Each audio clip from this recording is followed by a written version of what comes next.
अब अस्ति और प्राप्ति कंस की दो पत्नी हैं। कंस की मृत्यु हुई, मृत्यु के बाद अपने पिता के घर में चली गई। पिता है जरासंध।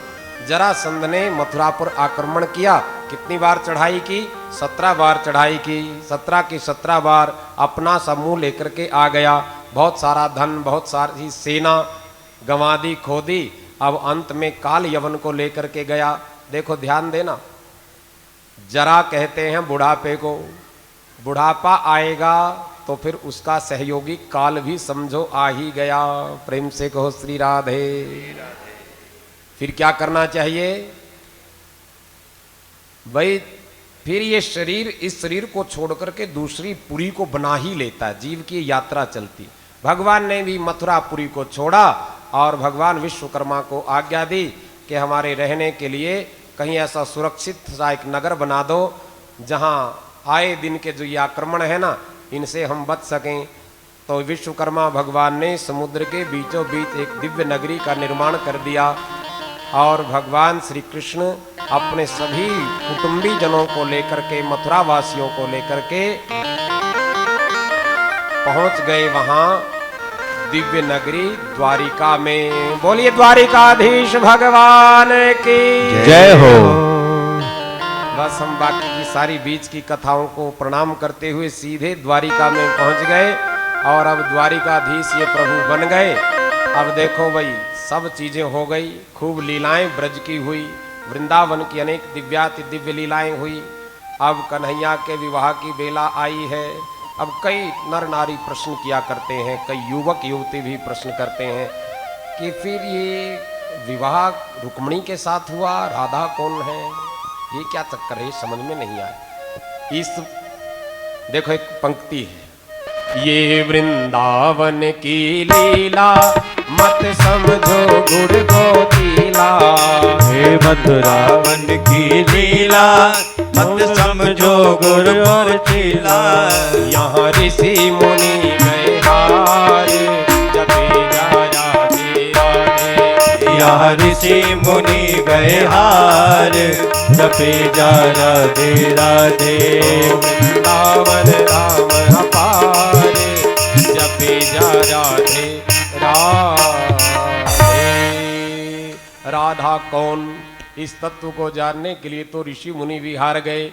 राधा ही कृष्ण है, कृष्ण ही राधा है, दोनों एक ही सत्ता है। ना कृष्ण राधा से अलग, ना राधा कृष्ण से अलग। और प्रेम से गाते रहिए, जय श्री राधे श्याम, जय श्री राधे श्याम, राधे श्याम, राधे श्याम। तो इस उलझन में पढ़ने से अच्छा तो ये है, बस यही सोचें कि राधा है कृष्ण प्रेम की पराकाष्ठा, राधा है कृष्ण भक्ति की उच्च स्थिति। राधा और कृष्ण के आध्यात्मिक विवाह का भी वर्णन आया और यहाँ ये शारीरिक विवाह का वर्णन है। भगवान श्री कृष्ण का देवी रुक्मिणी के साथ यहाँ विवाह होने जा रहा है। आज कथा का 6ठा दिन हो गया। हमारे तो कथा कहते कहते ये पता ही नहीं लगता कि आज तीसरा दिन है कि 6ठा। कई बार भूल जाते हैं कि दिन कौन से, ये 6ठा दिन आज। ठीक है, तो राजा सीद भीष्म को नाम विदर्भाधिपतिर्महान तस्य पंचाभवन पुत्रः कन्यैका च वराननः।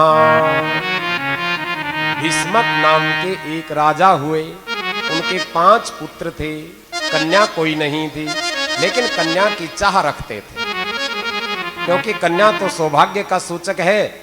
हमारे कुल में भी कन्या का जन्म हो जाए, इसलिए वो उन्होंने एक अनुष्ठान किया। समुद्र के किनारे बैठ करके साधना कर रहे हैं।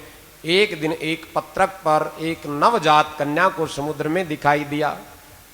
भीष्मक जी ने उस कन्या को समुद्र से उठाया और अपनी पत्नी को कहा कि देखो, हम तो कन्या की प्राप्ति के लिए ही साधना कर रहे हैं और भगवान ने बड़ी भारी कृपा कर दी, ये कन्या हमको इस रूप में दे दी। साक्षात वैकुंठ की वो लक्ष्मी जो हैं, जो अजन्मा है, वही लक्ष्मी इस प्रकार से राजा भीष्मक को यहाँ कन्या के रूप में प्राप्त हो गई। वो कन्या राजा भीष्मक के यहाँ पली बड़ी और जो ये 5 पुत्र हैं, रुक्मी, रुकम रथ, रुकम बाहु, रुकम केश, रुकमाली इत्यादि ये 5 पुत्र हैं। रुक्मी की मित्रता थी शिशुपाल के साथ, तो अपने मित्र शिशुपाल को कह दिया कि मेरी बहन की जो सगाई है ना वो मैं तुम्हारे साथ कर देता हूं। बोले अपने पिताजी से पूछ लिया कि पिताजी को तो मैं अपने आप मना लूंगा। पिताजी को भी कहा, पिताजी एक बहुत योग्य वर मैंने अपनी बहन के लिए देखा है। बोले क्या नाम है? शिशुपाल। पिताजी भी सोचता है कि शिशुपाल है तो दुराचारी, चलो फिर भी तुमने सगाई कर दी तो कर दी। अब देखो शिशुपाल के साथ सगाई हो गई रुक्मणी की। उस देवी का नाम, कन्या का नाम रखा रुक्मणी। सब रुक्म के नाम पे ही है, रुक्मी, रुक्म रथ, रुक्म बाहु, रुक्म केश, रुक्म माली, और उस कन्या का नाम हुआ रुक्मणी। रुक्मणी की सगाई कर दी शिशुपाल के साथ, लेकिन शिशुपाल दुराचारी है, व्यभिचारी है, कामी है, कपटी है, और ये ठहरी बैकुंठ की लक्ष्मी। लक्ष्मी तो नारायण को ही पति रूप में वर्ण करेंगी, तो ये जानती हैं कि जो ये द्वारिकाधीश हैं साक्षात नारायण के रूप में यहाँ हैं। तो द्वारिकाधीश के नाम एक पत्र लिख दिया उस देवी रुक्मणी ने। श्रुत्वा गुणान भुवन सुंदर श्रृणवता मते निर्विशम कर्ण विवरहिर तपोतापम रूपम दृशाम दृशि मतामखिल लाभार्थम लाभम तयमुच्यता विशति चित्तम पत्रम मये। मेरा चित्त तो आपकी ओर आकर्षित हो रहा है। हे द्वारिकाधीश, मैंने आपके गुणों को सुना है। आप त्रिभुवन सुंदर हो, सारे गुण आप में विद्यमान हैं। जितने भी गुण एक योग्य पुरुष में कहे गए हैं वो सारे के सारे गुण आप में हैं। मेरा चित्त आपकी ओर आकर्षित हो गया है। आप ही मुझे पत्नी रूप में स्वीकार करना। ब्राह्मण देव पत्र लेकर के द्वारिकाधीश के पास गए। ब्राह्मण का वो पत्र पढ़ा। मन ही मन भगवान श्री कृष्ण ने भी अपनी सहमति प्रदान कर दी और ब्राह्मण देव को खूब सारी दक्षिणा दे करके वहां से विदा कर दिया। भाई ब्राह्मण देव, तुम तो बड़ा मंगलकारी पत्र लेकर के आए हो, बहुत दिव्य संदेश लेकर के आए हो। ब्राह्मण को तो वैसे भी खाली नहीं भेजा जाता, और तुम तो मेरे लिए बड़ा शुभ संदेश लेकर के आए हो। खूब सारी द्रव्य दक्षिणा दे करके ब्राह्मण देव को भेजा और कह देना देवी रुक्मणी को कि हमारे भी मन की स्थिति कुछ ऐसी ही है, लेकिन जल्दी आना। उस पत्र में ये भी लिखा था, ये बहुत सारे श्लोकों में देवी रुक्मणी ने ये बात कही है। तो दिन भी बता दिया था कि उस दिन मेरा विवाह संस्कार होने वाला है, उससे पहले ही आओ तभी बात बनेगी, नहीं तो शिशुपाल के साथ मेरे फेरे हो जाएंगे। और एक बार फेरे हो गए तो बस फिर तो हो गए। इसलिए हे द्वारिकानाथ, उससे पहले ही आप कृपा बरसाना। प्रेम से कहो, भगवान द्वारिकाधीश चल दिए अपना रथ लेकर के। अकेले ही गए हैं, वैसे तो बलदाऊ जी को साथ लेकर के जाया करते थे। बलदाऊ जी ने भी सोचा कि आज कुछ ना कुछ तो गड़बड़ है, जो अकेले ही निकले, और पहुंच गए जहां देवी रुक्मणी ने उस पत्र में लिखा था कि हमारे कुल की रीति है, विवाह से पूर्व कन्या गौरी गणेश के मंदिर में पूजा के लिए आती है। बोली गणपति भगवान की जय हो। गौरी गणेश का पूजन किया जाता है, ऐसी कुल की रीति है। तो मैं उस मंदिर, देवी के मंदिर में आऊंगी, वहीं आप मुझसे मिलना। जैसे ही मंदिर में देवी की स्तुति करके रुक्मणी बाहर निकली, मंदिर से बाहर निकली, मन में तो यही भाव है कि द्वारिकाधीश ही मुझे पति रूप में प्राप्त हो। लेकिन कार्ड तो छपे हुए हैं शिशुपाल के नाम के, विवाह की तैयारी तो हो रही है शिशुपाल के नाम की, मिठाई के डिब्बे तो तैयार हो गए शिशुपाल के नाम के, सब कुछ तो शिशुपाल का हो रहा है। लेकिन देवी से प्रार्थना यही की है कि हे अम्बा, हे जगदम्बा, आप तो सबके मन के भावों को जानने वाली हो, मुझ पर भी आप कृपा करना। जगदम्बा के गले में जो पुष्पमाला थी, हवा के झोंके से वो पुष्पमाला, जैसे देवी रुक्मणी ऐसे विनम्र होकर के जब प्रणाम कर रही थी, वो पुष्पमाला रुक्मणी के गले में आकर के गिर गई। रुक्मणी ने सोचा कि अब मंगल ही मंगल होने वाला है। बाहर निकली, देखा कि एक रथ सजा हुआ खड़ा है। और रथ में कौन बैठे हैं? जिनकी कथा को सुना था, जिनकी लीला को संतों के मुख से सुना था, जिनके रूप माधुर्य के बारे में सदगुरु महापुरुषों के बारे में सुना था, वही द्वारिकानाथ प्रभु रथ में आज बैठे हुए हैं। बोलिए द्वारिकाधीश भगवान की जय हो। द्वारिकाधीश ने भी अपना हाथ बढ़ाया। पहरेदार खड़े हुए हैं, क्योंकि शिशुपाल ने, रुक्मी ने सारे पहरेदार नियुक्त कर दिए थे। उसको पता था, शिशुपाल को भी पता था, रुक्मी को भी पता था कि विवाह में कोई ना कोई गड़बड़ होने वाली है। हमारी बहन शिशुपाल के साथ विवाह करना नहीं चाहती। शिशुपाल को भी पता था कि रुक्मिणी मेरे साथ विवाह करना नहीं चाहती, और कहीं ये द्वारिकाधीश विवाह में आकर के बाधा न डाल दे, इसलिए सुरक्षा कर्मी नियुक्त किए हुए हैं। सुरक्षा कर्मियों ने क्या किया उस समय? सबके सब देख रहे हैं द्वारिकाधीश की ओर। ऐसा रूप माधुर्य उनका है, सब देखते ही रह गए, देखते ही रह गए। जिस काम के लिए वहां आए हुए थे उसको भूल गए और केवल उस लक्ष्मी नारायण की दिव्य जोड़ी को ही देखते रह गए। बोलिए लक्ष्मी नारायण भगवान की जय हो। रथ में बिठा कर के द्वारिकाधीश देवी रुक्मिणी को रथ को हाँकते हुए चल पड़े, और जब नगर से बाहर निकले तो तब सबको पता चला, अरे रुक्मिणी कहाँ है, रुक्मिणी कहाँ है? बोले रुक्मिणी तो रथ में बैठ के गई। अरे किसके रथ में बैठ के चली गई? शिशुपाल भी बेचारा आया, सैनिक पीछे पीछे, रथ आगे आगे, दौड़ते हुए प्रभु जा रहे हैं। और पीछे से ही आवाज आई, द्वारिकाधीश महाराज की जय हो। ये बलदाऊ जी ने आवाज लगाई, बलराम भैया ने, कि भैया जाओ, बहू को लेकर के तुम तो जाओ द्वारिका में, और इन सब से मैं निपट लेता हूं। हल और मुसल से बलराम जी ने उस सेना को पीछे हटाया और भगवान रुक्मिणी को लेकर के पहुंच गए द्वारिका में। द्वारिका में मंगल गान होने लगे। गर्गाचार्य जी महाराज आए और भगवान श्री कृष्ण और रुक्मिणी के फेरे की विधि होने लगी। वैदिक रीति के साथ विवाह संस्कार होने लगा। अब देखो ब्राह्मण देव विवाह संस्कार करवा रहे हैं, हम सब ने क्या करना है? बाराती क्या करेंगे बताओ? नाचेंगे, खाएं पिएंगे और नाचेंगे, और क्या करना है?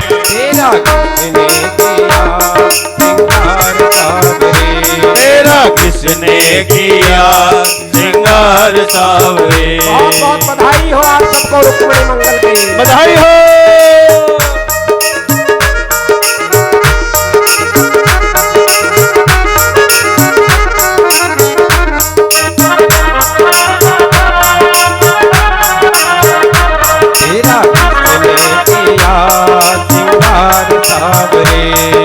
किसने किया श्रृंगार सावरे। तेरा किसने किया श्रृंगार सावरे। तेरा किसने किया श्रृंगार सावरे। लगे दूल्हा सा दिलदार सावरे। तो लगे दूल्हा सा दिलदार सावरे। तेरा किसने किया श्रृंगार सावरे। तेरा किसने किया श्रृंगार सावरे। बोलो द्वारिकाधीश भगवान की जय हो।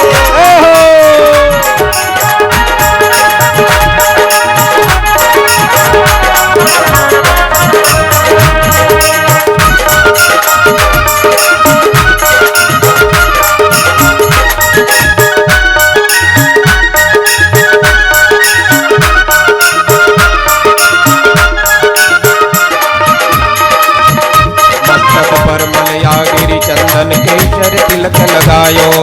मस्तक पर मलिया गिर चंदन केसर तिलक लगायो। मस्तक पर मलया गिर चंदन केसर तिलक लगायो। मस्तक पर मलया गिर चंदन केसर तिलक लगायो। और मुकुट कानों में कुंडल इत्र खूब बरसायो।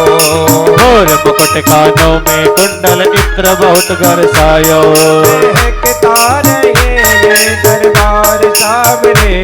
महकता रहे हर बार सावरे। तेरा किसने किया श्रृंगार सावरे। तेरा किसने किया श्रृंगार सावरे।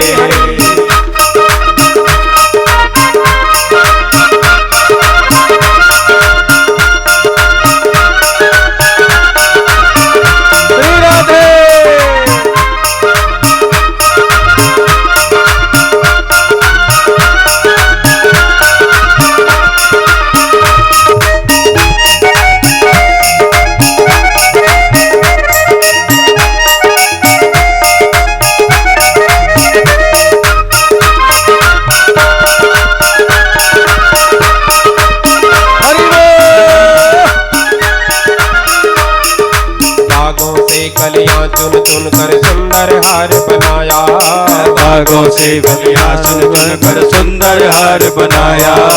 भागों से कलियां चुन चुन कर सुंदर हार बनाया। भागों से कलियां चुन चुन कर सुंदर हार बनाया। रहे सलामत हाथ सदा वो जिसने तुम्हें सजाया। रहे सदा जिसने तुम्हें सजाया। रहे सलामत हाथ सदा वो जिसने तुम्हें सजाया। रहे सलामत हाथ सदा वो जिसने तुम्हें सजाया। सजाता रहे वो हर बार सामने। सजाता रहे वो हर बार सावरे। सजाता रहे वो हर बार सामने। सजाता रहे वो हर बार सावरे। तेरा किसने किया सिंगार सावरे। तेरा किसने किया सिंगार सावरे।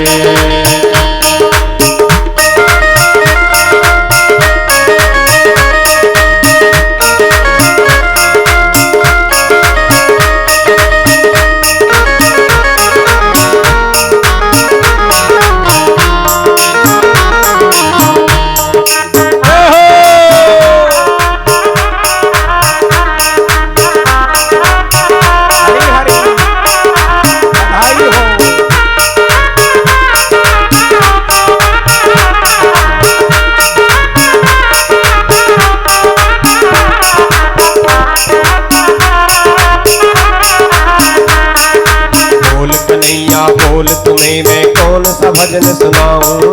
बोल कन्हैया बोल तुझे मैं कौन सा भजन सुनाऊं। बोल कन्हैया बोल तुम्हें मैं कौन सा राग सुनाऊं। बोल कन्हैया बोल तुझे मैं कौन सा राग सुनाऊं।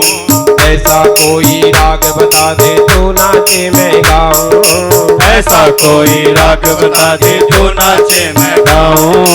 ऐसा कोई राग बता दे तो नाचे मैं गाऊं। ऐसा कोई राग बता दे तो नाचे मैं गाऊं। गाता रहूं मैं हर बार सामने। गाता रहूं मैं हर बार सावरे। गाता रहूं मैं हर बार सामने। गाता रहूं मैं हर बार सावरे। तेरा किसने किया तेरा किसने किया सिंगार सावरे। तेरा किसने किया सिंगार सावरे। तेरा किसने किया सिंगार सावरे। लगे दूल्हा सा सिंगार सावरे। बोले दूल्हा सा सिंगार सावरे। तेरा किसने किया